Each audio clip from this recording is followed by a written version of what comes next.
Hello नमस्कार दोस्तों, welcome to my channel study with Anuk. Anuk परिवार में आपका बहुत बहुत स्वागत है।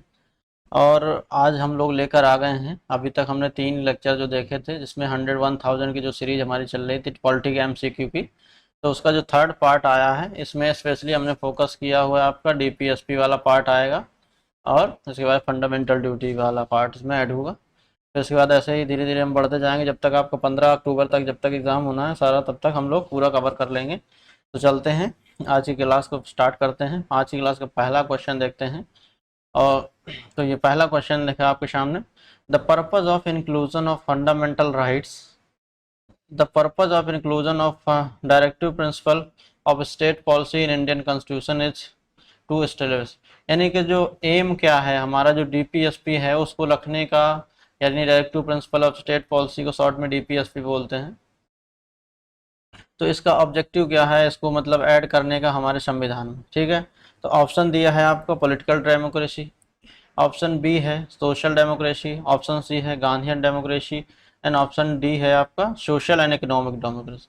तो directive principle of state policy का क्या एम है आपका कि सोशल और इकोनॉमिक डेमोक्रेसी को स्टेब्लिश करने की बात की गई है। ठीक है, अगर पॉलिटिकल डेमोक्रेसी किसमें किसके द्वारा स्टेब्लिश की गई तो उसमें वो आता है आपका फंडामेंटल राइट। किसमें आता है आपका फंडामेंटल राइट में।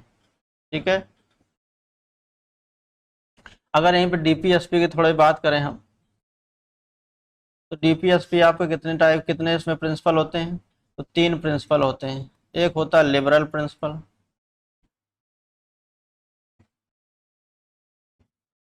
दूसरा होता है आपका गांधीयन प्रिंसिपल, यानी गांधी जी की आइडियोलॉजी पर जो काम करता है,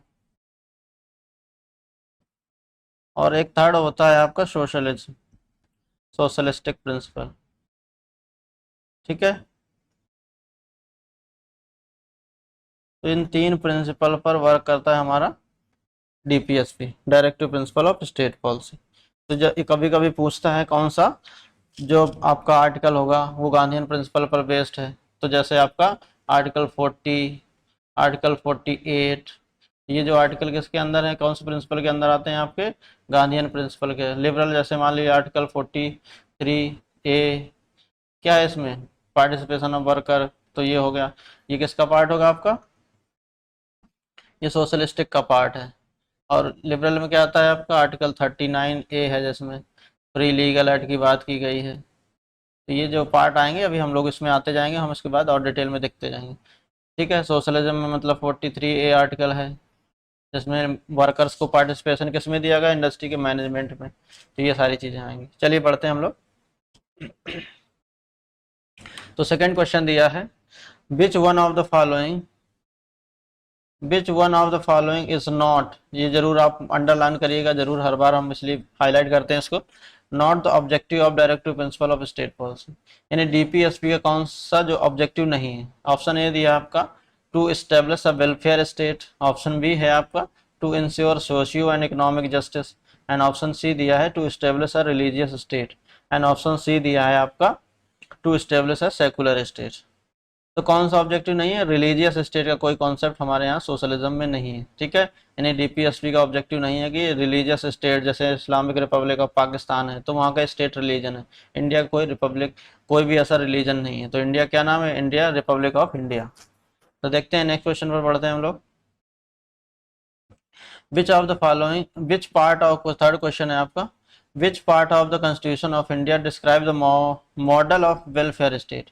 यानी कौन सा जो पार्ट है वो मॉडल वेलफेयर स्टेट का कॉन्सेप्ट डिस्क्राइब करता है आपका। ठीक है, ऑप्शन ए में दिया है आपका fundamental right, and option B में दिया है fundamental duties, and option C में दिया है आपका प्रियम्बल, एंड ऑप्शन डी में दिया है आपका directive principle of state policy.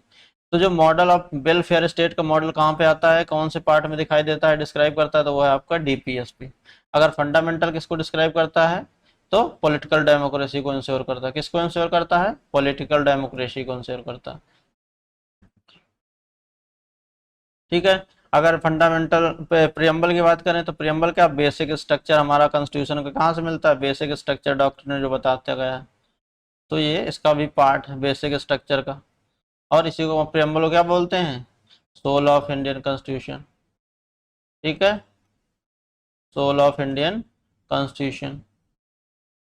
अगर इसी में कोई बोलता है कि सोल ऑफ, अगर according to B R Ambedkar भी पूछा जाता है कभी कभी, तो according to B R Ambedkar, तो सोल ऑफ इंडियन कॉन्स्टिट्यूशन कौन सा आर्टिकल होता है? आर्टिकल 32। आर्टिकल 32 को बोलते हैं क्या? Right to constitutional remedy. इसको बोला किसने? बी आर अम्बेडकर ने। क्या ये कहा? ये है सोल ऑफ इंडियन कॉन्स्टिट्यूशन। तो ये जरूर हम जब भी बताते हैं इसलिए दोनों एक साल बताते हैं, ताकि आपको एकदम कंठस्थ हो जाए, आपके फिंगर टिप्स पे ये जा जाए। ठीक है, देखते हैं नेक्स्ट क्वेश्चन पर, आगे बढ़ते हैं हम लोग नेक्स्ट क्वेश्चन की तरफ। फोर्थ क्वेश्चन है, इसमें दिया गया है with reference to the provision contained in part 4। Part 4 में कौन से प्रोविजन कंटेन किया गया है बता रहे हैं। Of the constitution of India which of the following sentence और स्टेटमेंट इज करेक्ट। यानी कौन से ऐसे जो प्रोविजंस दिए हैं पार्ट 4 ऑफ इंडियन कॉन्स्टिट्यूशन में दिए गए हैं या इंक्लूडेड हैं, कंक्लूडेड हैं, वो कौन कौन से हैं। ठीक है, तो ऑप्शन दिया है they are enforceable by court. Option statement second दिया है they are not enforceable by any court. And option और सेकंड थर्ड स्टेटमेंट दिया है the principles laid down in this part are to be influence the making of laws by the state. तो ये क्या है? ये कोई स्टेब्लिश इन्फोर्सेबल नहीं है, तो ये क्या होगा? आपका रॉन्ग हो जाएगा। यानी पहला रॉन्ग होगा तो ऑप्शन में कौन सा आपका सही करना होगा? बच्चा क्या सही है आपका? सेकंड और थर्ड। यानी कि याद रखिएगा, तो कौन सा ऑप्शन होगा आपका? ऑप्शन ए में दिया 1 ओनली, ऑप्शन बी में दिया है 2 ओनली, एंड ऑप्शन सी में दिया 1 and 3 only, and option D में दिया आपका 2 एंड 3 ओनली।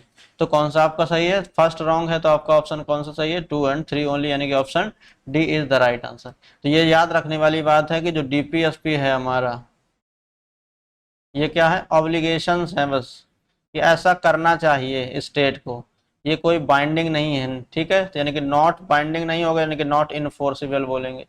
यानी कि हम कोई, अगर कोई सरकार ऐसा कोई काम नहीं कर रही जो इसमें मेंशन है, तो कोई कोर्ट नहीं जा सकता। कि नॉट इन्फोर्सेबल का मतलब ये है, जैसे यूनिफॉर्म सिविल कोड आपने सुना होगा, uniform civil code UCC under किस आर्टिकल में आता है? यूनिफॉर्म सिविल कोड 44 आर्टिकल के अंदर आता है।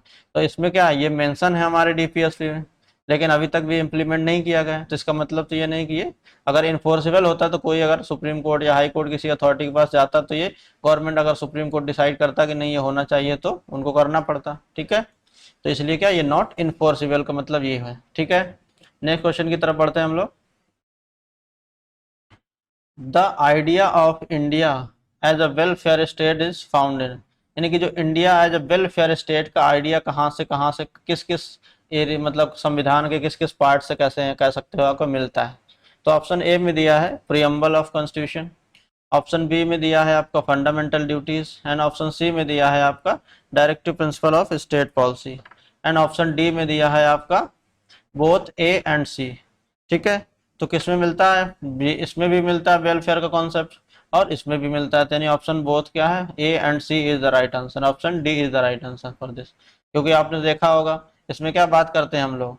जस्टिस की बात करते हैं, लिबर्टी की भी बात करते हैं, फटर्निटी की बात करते हैं। ये सारे क्या बात करते हैं? ये एक तरह से वेलफेयर स्टेट का कॉन्सेप्ट दिखाते हैं। तो ये कॉन्स्टिट्यूशन प्रियम्बल ऑफ कॉन्स्टिट्यूशन भी हो गया, डीपीएसपी होता ही है प्रियम्बल में, क्योंकि कुल वर्क और ये सारा जो आता है किसमें दिया है? इसी में दिया हुआ। और नेक्स्ट क्वेश्चन देखते हैं आज क्लास का। तो in Indian constitution the idea of directive principle of state policy has been taken from. अब जैसे हमने बताया था आपको सोर्सेस ऑफ इंडियन कॉन्स्टिट्यूशन की, हमने डिफरेंट पार्ट्स को डिफरेंट डिफरेंट जगह से लिया हुआ है। तो इसमें पूछा गया है कि डायरेक्टिव प्रिंसिपल ऑफ स्टेट कहाँ से लिए गए हैं। तो ऑप्शन ए दिया है आपको आयरलैंड, ऑप्शन बी में दिया है कनाडा, एंड ऑप्शन सी में दिया है south Africa, and option D में दिया है आपका, ऑप्शन डी में दिया है ऑस्ट्रेलिया। तो जो डीपीएसपी हमने कहाँ से लिया है? वो आयरलैंड के संविधान से लिया है। तो इसी आयरलैंड को कहीं कहीं लिखा होता है आयरिश कॉन्स्टिट्यूशन भी लिखा होता है, तो वो एक ही बात है। ये जरूर वर्ड नोटिस करिएगा अगर आपको नहीं पता है पहले से। ठीक है, आयरलैंड लिखा है तब तो डायरेक्टली दिख रहा है कि आयरलैंड है। अगर कहीं कहीं लिखा रहता है आयरिश कॉन्स्टिट्यूशन, तो वो भी आपका इसी को ही बोलते हैं, आयरलैंड कॉन्स्टिट्यूशन, आयरिश कंट्री। ठीक है, कनाडा से क्या लिया गया है? आपको याद होगा अपॉइंटमेंट ऑफ गवर्नर लिया गया है। यूनियन लिया गया है, यानी यूनियन का strong union base in comparison to state. फिर इसमें क्या लिया ऑस्ट्रेलिया से, कॉन्करेंट लिस्ट ली गई है, या ट्रेड, ये सब जो लिया है ट्रेड। यहाँ पे द टेरिटरी ऑफ इंडिया, वो भी कॉन्सेप्ट कहाँ से लिया, यहीं से लिया गया। साउथ अफ्रीका से क्या लिया गया, कॉन्स्टिट्यूशनल अमेंडमेंट लिया गया है। ठीक है, आगे बढ़ते हैं हम लोग नेक्स्ट क्वेश्चन पर। The directive principle of state policies are, तो यानी डीपीएसपी क्या है।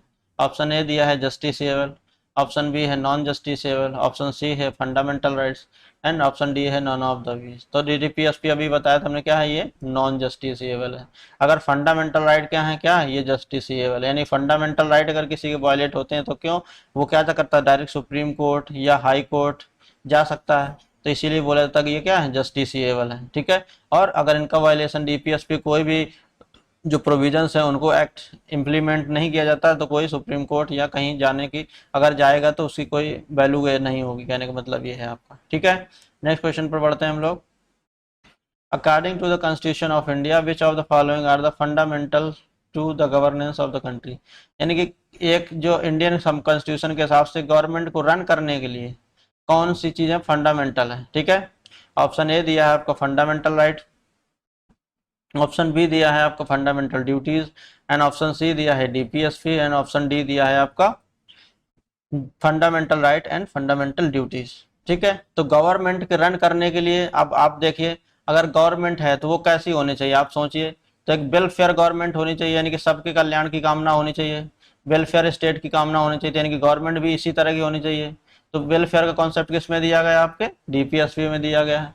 तो कौन सी होनी चाहिए, option C is the right answer. क्यों हमने डीपीएसपी होगा आंसर, क्योंकि जो अब स्टेट का काम क्या है कि सारे लोगों को लाइफ में जितनी भी इशू हो उनको क्या, वेलफेयर स्टेट, जैसे आपने सुना होगा गरीब कल्याण स्कीम चल रही है, पीडीएस आपने सुना होगा, पब्लिक डिस्ट्रीब्यूशन सिस्टम, ये क्या है, एक तरह से वेलफेयर स्टेट का कॉन्सेप्ट। या सौभाग्य योजना जैसे आपने सुना होगा, जिसमें क्या हम लोग, जिसमें क्या मिलता है आपको, free gas, free electricity connection देने की बात की, 2017 में ये इसकी योजना स्टार्ट हुई थी।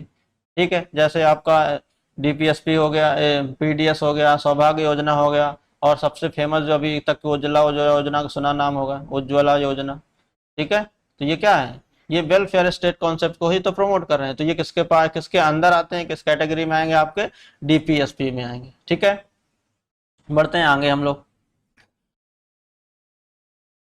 The equal pay for equal work has been ensured in the Indian constitution, यानी equal pay for equal work के लिए क्या है, ये किस पार्ट में या किस भाग में संविधान में या कहाँ पर इंश्योर्ड किया गया है, इसे निश्चित किया गया है। ऑप्शन ए दिया आपको फंडामेंटल राइट्स, ऑप्शन बी दिया है डीपीएसपी यानी directive principle of state policy, and option C दिया है आपका fundamental duties, and option D दिया है आपका इकोनॉमिक राइट्स।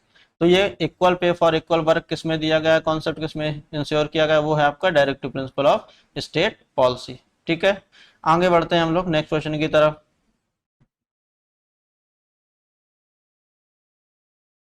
यहीं पर फंडामेंटल ड्यूटी की बात अगर करें तो फंडामेंटल ड्यूटी किस आर्टिकल में दी गई है, 51A में, और कौन सा पार्ट है आपका, 54A है।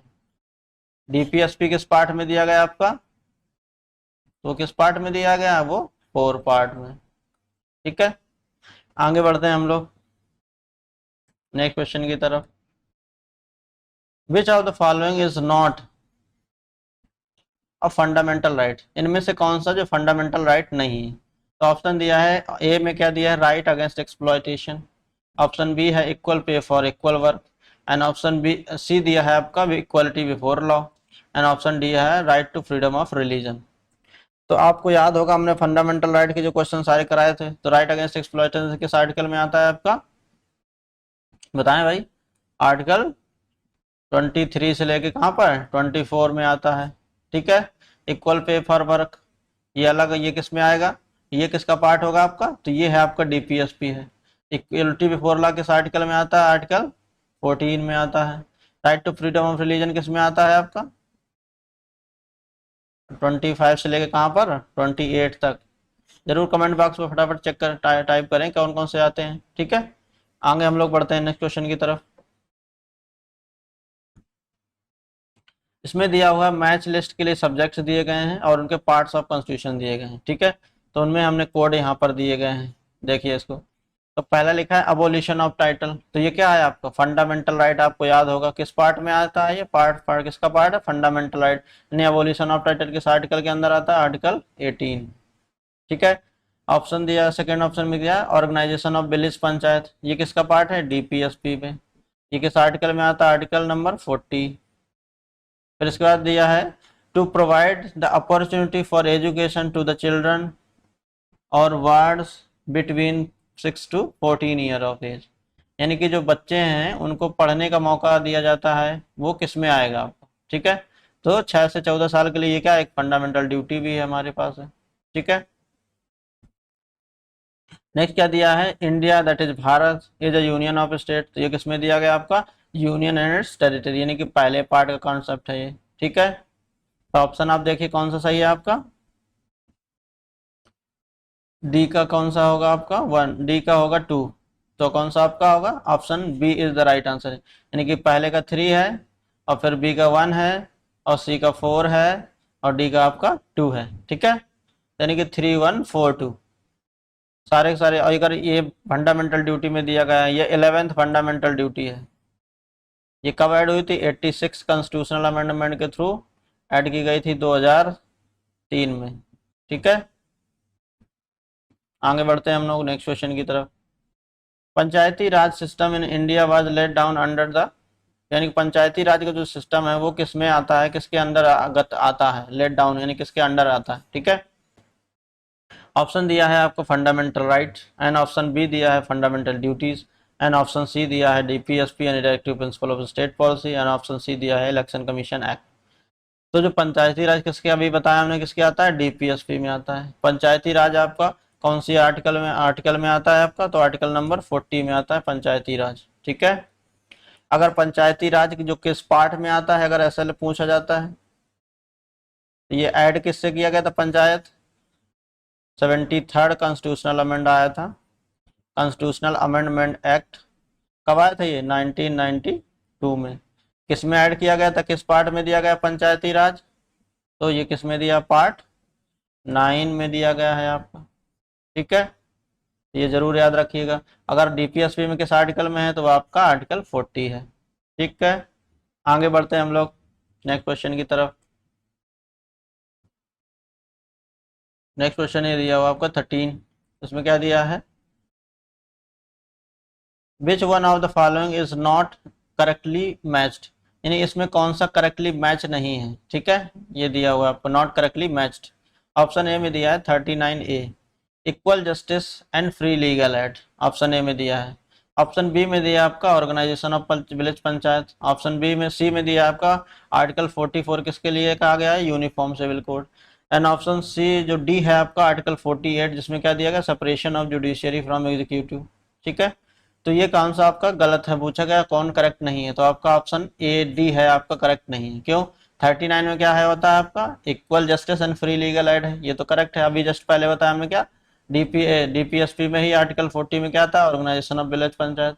अभी यूसीसी का कॉन्सेप्ट भी बताया, यूनिफॉर्म सिविल कोड किसमें आता है, आर्टिकल 44 में, तो ये भी आपका सही है। आर्टिकल 48 में क्या है दिया है, separation of judiciary from executive, ये किस में दिया गया आपका, ये है आपका आर्टिकल 50 में दिया गया है, यानी 50वें आर्टिकल में दिया गया separation of judiciary from executive. अगर आर्टिकल 48 की बात करें तो प्रमोशन ऑफ,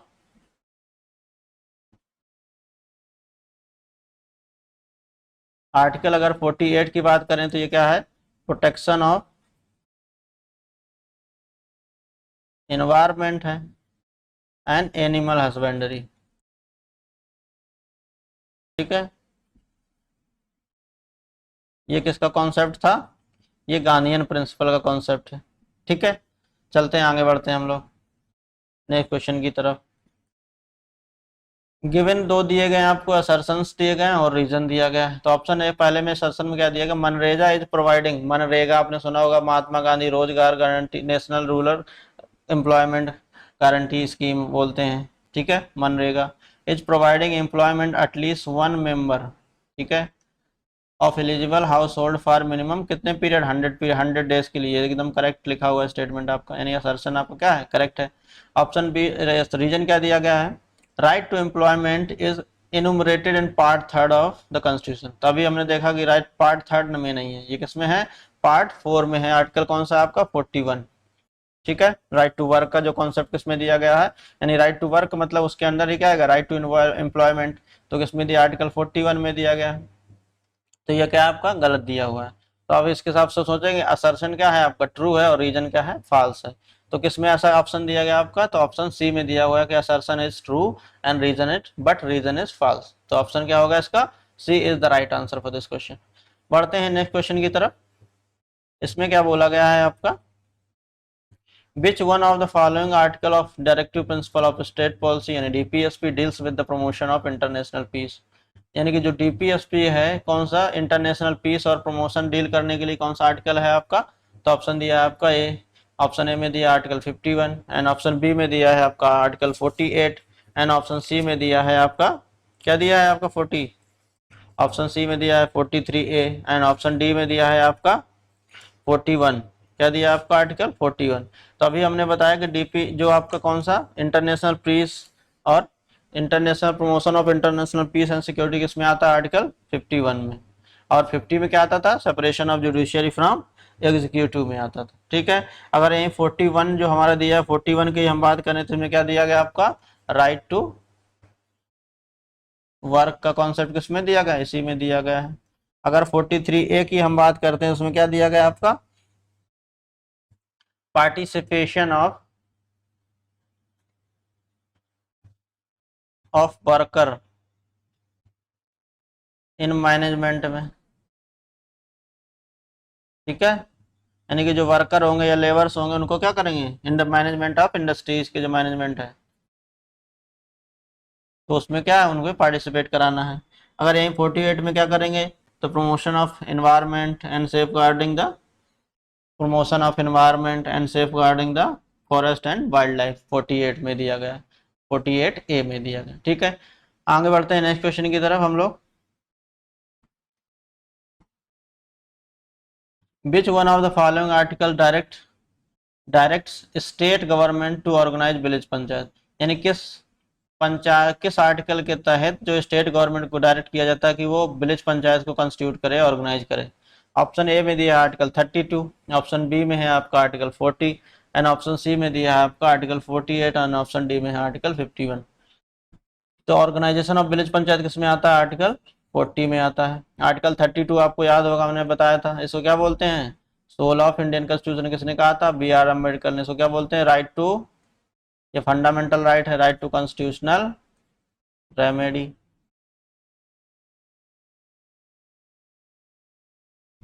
ठीक है, अगर यही आर्टिकल 48 की बात करें तो क्या है, promotion of organisation of agriculture and animal husbandry का कॉन्सेप्ट दिया गया, गांधीयन प्रिंसिपल है, ऑर्गेनाइजेशन ऑफ एग्रीकल्चर भी और एंड एनिमल हस्बेंड्री, यानी कि जो पशुपालन है उनको बढ़ावा देना। ये का कॉन्सेप्ट था, ये आपका गांधीयन प्रिंसिपल पर बेस्ड था। आर्टिकल 51 अभी हमने देखा था क्या है, प्रमोशन ऑफ इंटरनेशनल पीस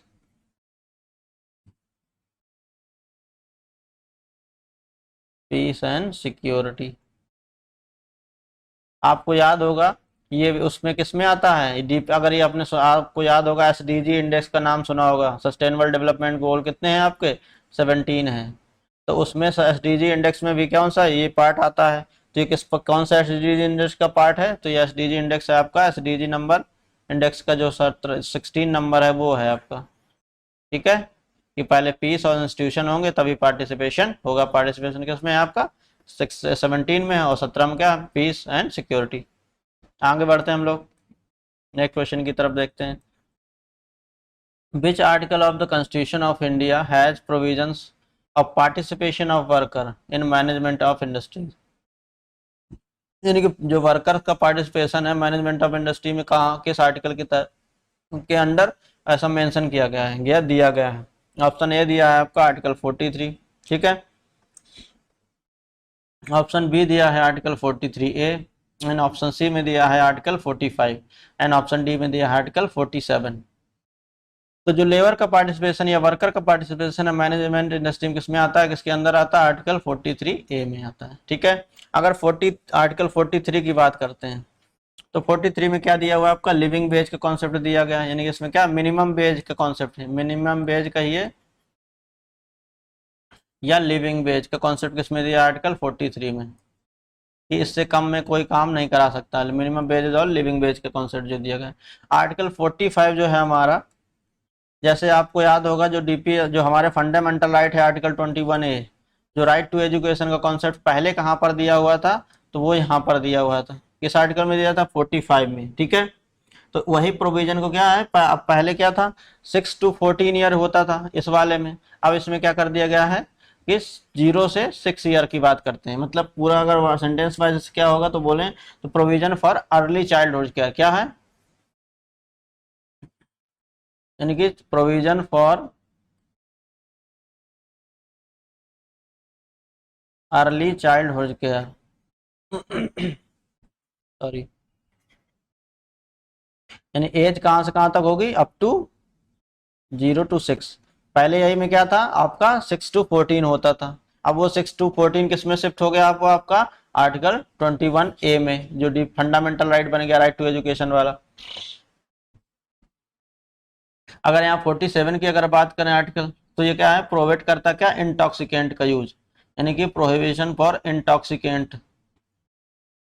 जैसे अल्कोहल का अगर बैन करने का अगर कॉन्सेप्ट किस में आएगा तो वो इसके अंडर ही आएगा। ठीक है, यानी कि duty of state to prohibit the intoxicant, या न्यूट्रिशन लेवल को बढ़ाना है, यानी कि जब न्यूट्रिशन बढ़ाना है तो इंटॉक्सिकेंट लेवल को कम करना होगा। ठीक है, आगे बढ़ते हैं हम लोग नेक्स्ट क्वेश्चन की तरफ। Which principle among the following was added to the principal DPSP by the 42nd Constitutional Amendment Act? 42nd कब आया था आपको याद होगा, 1976 में, हमने कई बार बताया ये सारा चीजें। ठीक है, कब आया था, 1976 में। कभी कभी मैचिंग में आ जाता है तो आप जरूर याद रखिए कि 42nd कब आया था, 44 कब आया था, 44 कब आया था, कमेंट बॉक्स पे बताइए जल्दी फटाफट, कब आया था, कमेंट बॉक्स पे बताया सब लोग, 44। ऑप्शन ए देखते हैं, equal pay for equal work for both man and women, ये पूछ रहा है कि ये ऐड किया गया था, ऐसा कह रहा है। ठीक है, ऑप्शन बी दिया है आपका, ठीक है, participation of worker in the management of industries. Option C में दिया है राइट टू वर्क और education and public assistance. Option C दिया है securing living wage and human condition for to the worker. तो जो ऐड कौन सा किया था आपका, participation of worker in management, तो ये आप कौन सा ऐड किया गया, तो option B is the right answer. क्यों, क्योंकि इसीलिए आपको देख रहे होंगे इसका आर्टिकल क्या है, 43A, यानी कि ये बाद में ऐड किया गया 43 के बाद। ठीक है, 43A में 43 में क्या दिया गया, यानी कि ये लिविंग वेज का कॉन्सेप्ट किसमें दिया, ये 43 में दिया गया है। ठीक है, आगे बढ़ते हैं नेक्स्ट क्वेश्चन की तरफ हम लोग, देखते हैं इसमें, विच of the following was not, यहाँ पे ध्यान दीजिए, नॉट, जहाँ भी नॉट आए आप जरूर अंडरलाइन इसको करें, और ताकि वहां पर मिस ना हो, क्योंकि वहां पर टाइम कंस्ट्रेंट भी होता है अपने पास। चलिए बढ़ते हैं, तो which of the following was not added to the DPSP by the 42nd constitutional amendment, यानी कि कौन सा जो पार्ट है या कौन सा जो इसमें ऑप्शन दिए गए हैं उसमें कौन सी चीज क्या है ओरिजिनली संविधान में थी, यानी कि ओरिजिनली थी समझिए, और जो 42nd कॉन्स्टिट्यूशनल अमेंडमेंट जिसे बोलते हैं मिनी कॉन्स्टिट्यूशन, उसमें क्या ऐड नहीं की गई थी। तो ऑप्शन आपका दिया protection for of children and youth from exploitation. ठीक है, ऑप्शन ए में दिया है। ऑप्शन बी में दिया equal justice for free, equal justice and free legal add किसके अंदर आता है, आर्टिकल 39A किसमें आता है बताइए फटाफट, 39A में। और ऑप्शन बी दी सी दिया है आपका यूनिफॉर्म सिविल कोड किसमें आता है, 44 अमेंडमेंट, जो 44 जो है एक्ट 44 आर्टिकल है। ऑप्शन डी दिया है आपको participation of worker in the management of the industries, तो ये किसमें आता है, पार्टिसिपेशन ऑफ वर्कर अभी बताया 43A। तो आप देख रहे हैं सब में किसी ने कुछ ए जोड़ा है, कहीं बी जोड़ा है, तो ये किसमें आ रहे हैं, ये सारे क्या है, यानी कि बाद में ऐड किए गए हैं। तो कौन सा नहीं ऐड किया गया है, ओरिजिनली संविधान में क्या था आपका यूनिफॉर्म सिविल कोड, यानी कि नॉट एडेड कौन सा आपका यूसीसी यूनिफॉर्म सिविल कोड। आगे बढ़ते हैं हम लोग, the constitution grants the right against exploitation, यानी कि संविधान ने जो अगेंस्ट एक्सप्लॉयटेशन यानी शोषण के खिलाफ कौन किन किन को राइट्स ग्रांट किए गए हैं। ऑप्शन आपका दिया है, इसमें लिस्ट दी गई है आपकी, लिस्ट दी गई है जिसमें से आप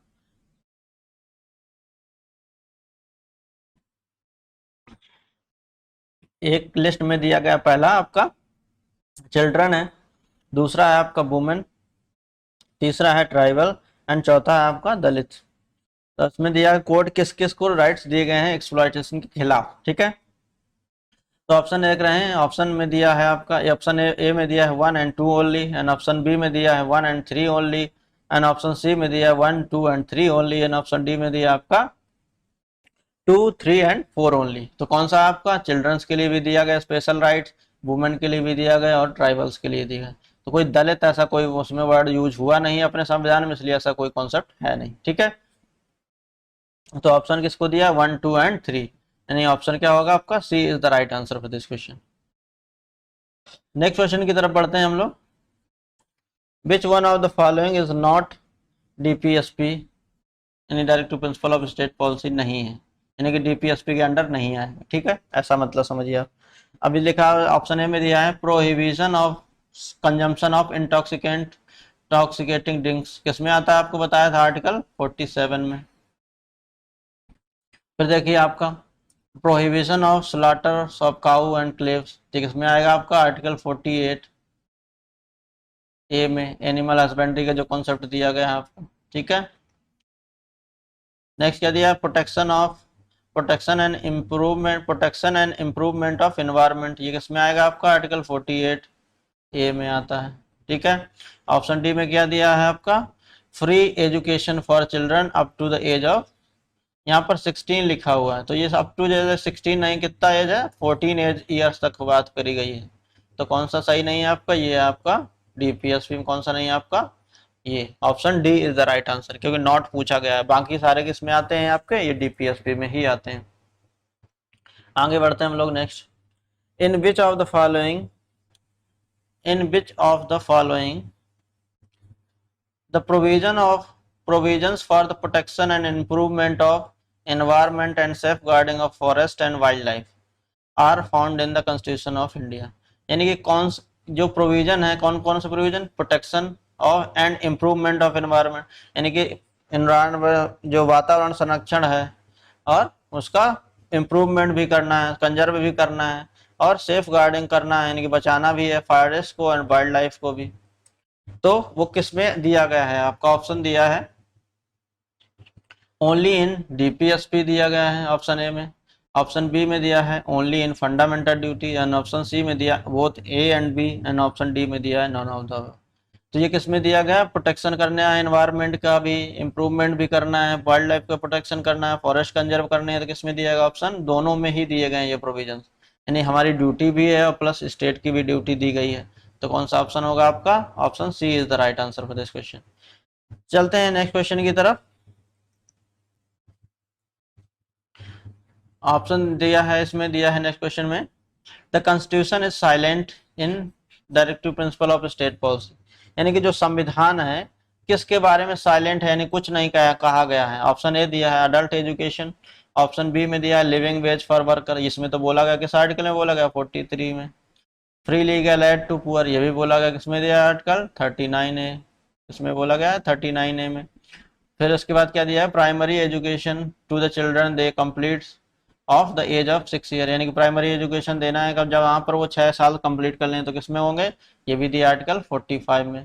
तो ये वाला जो कॉन्सेप्ट है वो कहीं पर आपका नहीं दिया गया, ये सारे के सारे तीनों प्रोविजंस किसमें किसके दिए गए हैं आपके, ये डीपीएसपी के ही पार्ट है, ठीक है। ये आर्टिकल जरूर जितने भी आप देख रहे होंगे रिपीट हो रहे हैं, सारे लगभग क्वेश्चन बार बार इन्हीं से रिपीट होगा, और 99% हमारा दावा है कि इसमें से सारे जो आएंगे आपके पीईटी में 100% इसी से आने वाले हैं, 99%, ठीक है। आगे बढ़ते हैं हम लोग। Which of the following directive principle of state policy was added to the constitution at later date, यानी कौन सा जो डीपीएसपी का पार्ट है या भाग है या आर्टिकल है वो बाद में ऐड किया गया है, ठीक है। ऑप्शन आपको दिया है ऑर्गेनाइजेशन ऑफ विलेज पंचायत, किसमें आता है, कौन से आर्टिकल आता है, फटाफट बताएं आप। Article 40, prohibition of cow slaughter article 48, free legal add article 39 ए, और यूनिफॉर्म 44 में। तो कौन सा बाद में होगा आप देख के बता पाना। अगर इनके आपके आर्टिकल ही भी याद होंगे तो आपको पता चल जाए कौन ऐड होगा बाद में। जहाँ पर ए बी आते हैं ये सारे कब बाद ही में ऐड होंगे। तो ऑप्शन क्या है आपका, C is the right answer for this question. आगे बढ़ते हैं नेक्स्ट क्वेश्चन की तरफ। आज की क्लास का लास्ट क्वेश्चन है, विच of the following is not included in the DPSP, यानी कौन है जो directive principle of state policy में इंक्लूडेड नहीं है। ठीक है, ऑप्शन ए दिया है प्रोहिबिशन ऑफ लिक्वर। लिक्वर का मतलब क्या है, इंटॉक्सिकेंट वाला वही कॉन्सेप्ट आ गया, तो किसमें आएगा आपका आर्टिकल 47 में। राइट टू वर्क किसमें आएगा, आर्टिकल 41 में। ठीक है, आर्टिकल 41 में आएगा। Equal pay for equal wages के लिए कॉन्सेप्ट किसमें आएगा आपका, किसमें आएगा भाई, बोलिए जल्दी जल्दी आप लोग फटाफट। Equal pay for equal work. और ये इसके बाद क्या दिया है, right to education, right to information, option D है। तो आरटीआई जैसे कि उसी को शॉर्ट में क्या बोलते हैं, आरटीआई आपको याद होगा। आरटीआई एक्ट आया था, कब आया था ये एक्ट है, कब आया था 2005 में। तो कौन सा आपका है जो डीपीएसपी का पार्ट नहीं है, तो वो है आरटीआई यानी कि राइट टू इंफॉर्मेशन। ठीक है, तो ये ध्यान रखिएगा। और हम लोग देखें इसके बाद कहें तो ये सारी चीजें हमने आज कर ली हैं। आज की क्लास में यहाँ तक ही डिस्कस करेंगे। नेक्स्ट क्वेश्चन नेक्स्ट क्लास में हम लोग आएंगे, जो भी डीपीएसपी के और भी कुछ इंपॉर्टेंट क्वेश्चंस बचे हुए हैं वो लेके आएंगे, और साथ में आपके फंडामेंटल ड्यूटी का कॉन्सेप्ट जितने भी बचा होगा वो लेके आएंगे। So thank you for watching. Channel को सब्सक्राइब करें, लाइक करें, शेयर भी करें, कमेंट भी करें, और अपने दोस्तों को साथ जरूर शेयर करें जिससे उनको भी बेनिफिट मिल सके। और ये ध्यान रखिएगा, ये पीटी के लिए देखिए रामबाण की सीरीज है, समझ लीजिए आप। पीटी में 99% जैसे पॉलिटी का कौन सा क्वेश्चन होंगे इसी से ही आ जाएंगे आपके। और जो भी हम साइंस की सीरीज हमारी चल रही है और हिस्ट्री की सीरीज चल रही है उसमें 5 लेक्चर हो गए, आप जरूर देखिएगा। नहीं देखें तो आप जरूर देखिए। अभी ज्योग्राफी की 1-2 दिन में हम उसका स्पीड अप से लेके शुरू करेंगे, तो ये आप ये जरूर याद रखिएगा। और जो दो देखने वाले दोस्त हैं हमारे उसके लिए यूपी टेट वगैरह के लिए, तो उनके लिए हिंदी भी हमने इसी में स्टार्ट कर दी है। और साइंस का भी हमने बहुत सारे वीडियो 2-3 बनाए हुए हैं, तो उसका भी लेक्चर आने वाला ही है, जो उसका नेक्स्ट लेक्चर होगा जिसमें हम लोग आगे फिजिक्स के जो भी पार्ट होंगे डिस्कस करेंगे। उसके बाद हम सीधा केमिस्ट्री की छोड़कर, थोड़ी केमिस्ट्री में कम चीज़ें आती हैं, बायो की जैसे डिजीज हो गई वो सारा पोर्सन हमने कवर करेंगे, बायो की चीज़ें ज़्यादा कवर करें। तो चलिए आज की क्लास को यहीं पर एंड करते हैं। So thank you for watching. Channel को जरूर सब्सक्राइब करें और अपनी हेल्थ का भी ध्यान रखेंगे। देखिए लखनऊ का बहुत मौसम खराब है, लगातार 3-4 दिन से बारिश हो रही है, गर्मी भी हो रही है, तो आप ध्यान रखिएगा अपनी हेल्थ का भी। So thank you for watching.